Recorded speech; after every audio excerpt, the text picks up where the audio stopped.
Hello everyone, welcome back to the channel. In today's video, I'll show you how to back up your Zen browser data.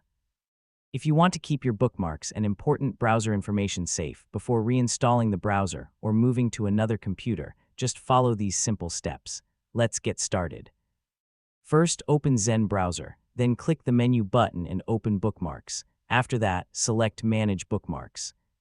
You can also press Ctrl+Shift+O on your keyboard to open the Bookmarks Manager instantly. Once the Bookmarks Manager opens, click Import and Backup, then choose Export Bookmarks to HTML.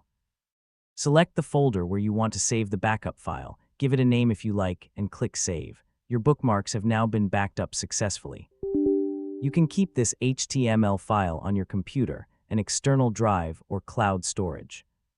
Whenever you need to restore your bookmarks, simply use the Import Bookmarks from HTML option and select the same file. That's it. This is the easiest way to back up your Zen browser data and protect your important bookmarks. If you found this video helpful, please like, subscribe to the channel, and thanks for watching. Hello everyone, welcome back